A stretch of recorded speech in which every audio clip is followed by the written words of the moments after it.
എല്ലാവർക്കും നമസ്കാരം.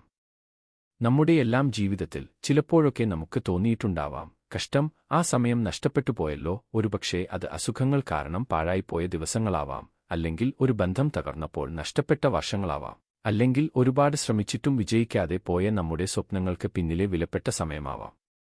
ഈ നഷ്ടങ്ങളെയോർത്ത് നമ്മൾ നിരാശപ്പെടാറുണ്ടോ? എങ്കിൽ നിങ്ങളെ പ്രചോദിപ്പിക്കുന്ന ഒരു ചിന്തയുമായാണ് ഞാൻ ഇന്ന് എത്തിയിരിക്കുന്നത്. നഷ്ടപ്പെട്ട സമയങ്ങളെ ദൈവം നിങ്ങൾക്ക് തിരികെ നൽകും. ഈ ആശയം വെറും ഒരു വിശ്വാസം മാത്രമല്ല, ലോകത്തിലെ പല പ്രധാന മതങ്ങളും ഈ പ്രത്യാശ നമുക്ക് നൽകുന്നുണ്ട്. ചില ഉദാഹരണങ്ങളിലൂടെ നമുക്കത് മനസ്സിലാക്കാം.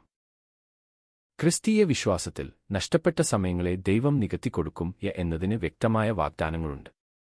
യോവേൽ പ്രവാചകന്റെ പുസ്തകത്തിൽ ഇപ്രകാരം പറയുന്നു: വെട്ടുകിളികൾ തിന്നുതീർത്ത വർഷങ്ങളെ ഞാൻ നിങ്ങൾക്ക് തിരികെ നൽകും. ഇത് പഴയകാലങ്ങളിൽ സംഭവിച്ച ദുരന്തങ്ങൾ കാരണം നഷ്ടപ്പെട്ട വിളകളെക്കുറിച്ചായിരുന്നുവെങ്കിലും അതിന് ആഴമേറിയൊരു ആത്മീയ അർത്ഥമുണ്ട്. നമ്മുടെ ജീവിതത്തിൽ പ്രതിസന്ധികളിലൂടെ നഷ്ടപ്പെട്ട സന്തോഷത്തെയും സമാധാനത്തെയും അവസരങ്ങളെയുമെല്ലാം ദൈവം പുനഃസ്ഥാപിക്കും എന്നതിന്റെ വാഗ്ദാനമാണിത്. നമ്മൾ ജോസഫിന്റെ കഥ ഓർക്കുക. തന്റെ സഹോദരന്മാരാൽ ഉപേക്ഷിക്കപ്പെട്ട്, അടിമയായി വിൽക്കപ്പെട്ട്, പിന്നീട് തടവറയിൽ അടയ്ക്കപ്പെട്ടു.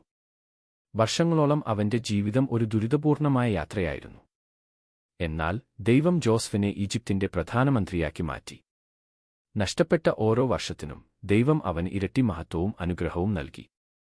ജോസഫിന് നഷ്ടപ്പെട്ട സമയങ്ങളെ ദൈവം തിരിച്ചു നൽകുക മാത്രമല്ല, അതിനേക്കാൾ വലിയൊരു ജീവിതം അവൻ നൽകുകയും ചെയ്തു. അതുകൊണ്ട് ക്രിസ്തീയ വിശ്വാസികൾക്ക് ദൈവത്തിലുള്ള ആശ്രയം നഷ്ടങ്ങളെ അതിജീവിക്കാനുള്ള പ്രത്യാശ നൽകുന്നു. ഇസ്ലാം മതത്തിലും സമാനമായൊരു പ്രത്യാശ കാണാൻ സാധിക്കും. അല്ലാഹുവിന് സകല കാര്യങ്ങളിലും കഴിവുണ്ടെന്നും അവന്റെ കാരുണ്യം അനന്തമാണെന്നും ഇസ്ലാം പഠിപ്പിക്കുന്നു. ഖുർആനിൽ ഇപ്രകാരം പറയുന്നു: തീർച്ചയായും പ്രയാസത്തോടൊപ്പം എളുപ്പവുമുണ്ട്. ഇത് സൂചിപ്പിക്കുന്നത് ഒരു വ്യക്തി ജീവിതത്തിൽ എത്ര വലിയ പ്രതിസന്ധികളിലൂടെ കടന്നുപോയാലും അല്ലാഹു അതിന് ഒരു പരിഹാരം നൽകുമെന്നും അതിനുശേഷം ഒരു എളുപ്പമുള്ള കാലം വരുമെന്നുമാണ്. നഷ്ടപ്പെട്ട കാലത്തെക്കുറിച്ച് വിഷമിക്കുന്ന ഒരു വിശ്വാസിക്ക് ഇത് വലിയൊരു ആശ്വാസമാണ്.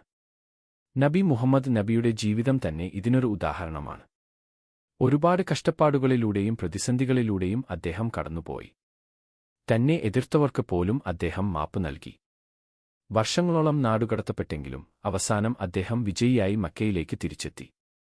നഷ്ടപ്പെട്ടതെല്ലാം അല്ലാഹു അദ്ദേഹത്തിന് തിരിച്ചു നൽകുക മാത്രമല്ല, ലോകത്തിന് മുഴുവൻ മാതൃകയാക്കാവുന്ന ഒരു ജീവിതം അദ്ദേഹത്തിന് നൽകുകയും ചെയ്തു. അതുകൊണ്ട് ഇസ്ലാം മതത്തിലും ദൈവത്തിലുള്ള ദൃഢമായ വിശ്വാസം നഷ്ടപ്പെട്ട സമയങ്ങളെ അതിജീവിക്കാൻ ശക്തി നൽകുന്നു. ഹിന്ദുമത വിശ്വാസത്തിലും ഈ ആശയത്തെ വിവിധ രൂപങ്ങളിൽ കാണാൻ സാധിക്കും. കർമ്മസിദ്ധാന്തം അനുസരിച്ച് നമ്മുടെ ഓരോ പ്രവൃത്തിയുടെയും ഫലം നമുക്ക് തിരികെ ലഭിക്കും. നല്ല കർമ്മങ്ങൾ ചെയ്യുന്നത് നല്ല ഫലങ്ങൾ നൽകുമെന്നും ബുദ്ധിമുട്ടുകൾക്ക് ശേഷം നല്ല കാലം വരുമെന്നും ഇത് പഠിപ്പിക്കുന്നു. നഷ്ടപ്പെട്ട സമയങ്ങളെക്കുറിച്ചോർത്ത് വിഷമിക്കുമ്പോൾ ഈ വിശ്വാസം ഒരു വ്യക്തിക്ക് ആശ്വാസം നൽകുന്നു.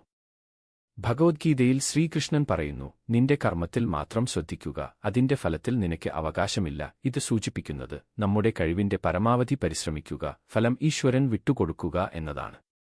നമ്മൾ രാമന്റെ കഥ ഓർക്കുക. 14 വർഷം രാമൻ കാട്ടിൽ കഷ്ടപ്പെട്ടു. സിംഹാസനം നഷ്ടപ്പെട്ടു, പ്രിയപ്പെട്ട ഭാര്യയെ പിരിഞ്ഞിരുന്നു. ഈ 14 വർഷം അദ്ദേഹത്തിന് നഷ്ടപ്പെട്ട സമയമായി തോന്നിയേക്കാം.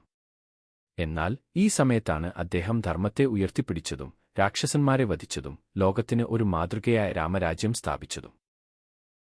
രാമൻ നഷ്ടപ്പെട്ട രാജ്യം തിരികെ ലഭിക്കുക മാത്രമല്ല, ലോകത്തിലെ ഏറ്റവും വലിയ ഇതിഹാസത്തിലെ നായകനായി അദ്ദേഹം മാറുകയും ചെയ്തു. അതുകൊണ്ട് ഹിന്ദുമത വിശ്വാസികൾക്ക് ധർമ്മത്തിൽ അടിയുറച്ചു നിൽക്കുകയും ഈശ്വരനിൽ വിശ്വസിക്കുകയും ചെയ്താൽ നഷ്ടപ്പെട്ട സമയങ്ങൾ തിരികെ ലഭിക്കുമെന്ന പ്രത്യാശയുണ്ട്.